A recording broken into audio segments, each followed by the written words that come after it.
আসসালামু আলাইকুম রহমতুল্লাহি ওয়া বারাকাতুহু। ফারুকিস এগ্রো লিমিটেড থেকে আজকে অত্যন্ত গুরুত্বপূর্ণ একটি প্রতিবেদন নিয়ে আপনাদের সামনে হাজির হয়েছি।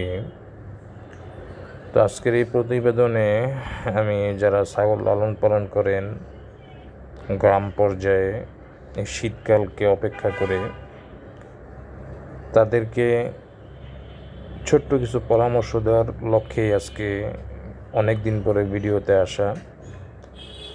তো আজকের ভিডিওতে সংক্ষেপে আমি যে বিষয়গুলো ধারণা দেওয়ার চেষ্টা করব সেটি হচ্ছে, এই শীত মৌসুমে ছাগলকে যেন ঠান্ডা না লাগে, সেক্ষেত্রে ছাগলকে খুব সেন্সিটিভভাবে রাখতে হবে। আমরা যারা তৃণমূলে বসবাস করি, তো দেশ গ্রামে যারা বসবাস করি, যেখানে শীতের তাপমাত্রা খুব প্রকোপ, সেখানে ছাগলকে সুস্থ রাখার জন্য ভ্যাকসিন তো থাকবেই। এগুলো সময় অনুযায়ী এদেরকে ভ্যাকসিন করাতে হবে। পাশাপাশি কিছু খাদ্য আছে, এই খাদ্যগুলো যদি আমরা একটু খেয়াল করে আমাদের ছাগলগুলোকে খাওয়াতে পারি, ইনশাল্লাহ, তো এই শীতটাতে আমরা ছাগলগুলো ঝরঝরা, সুন্দর এবং ভালো থাকবে। স্ক্রিনে যে ছাগলগুলো আমার দেখছেন, এগুলো কিন্তু শীতকালের বর্তমানে। এরপরও দেখেন আলহামদুলিল্লাহ কত ঝরঝরা সুন্দর রয়েছে। এর কারণ হলো, এদেরকে আমি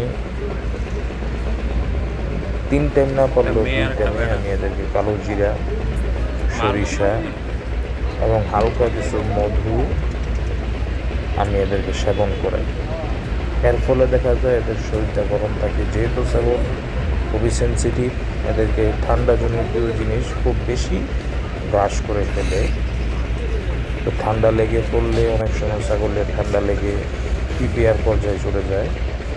তো এগুলো থেকে প্রতিরোধ করার জন্য আপনাকে অবশ্যই এই শীতকালে অন্তত সরিষাটা এবং আপনার কালো জিরাটা আপনার অল্প কিছু ভুসির মধ্যে এগুলো নেড়ে ছেড়ে দিয়ে দিলে সুন্দর করে খেয়ে নেয়।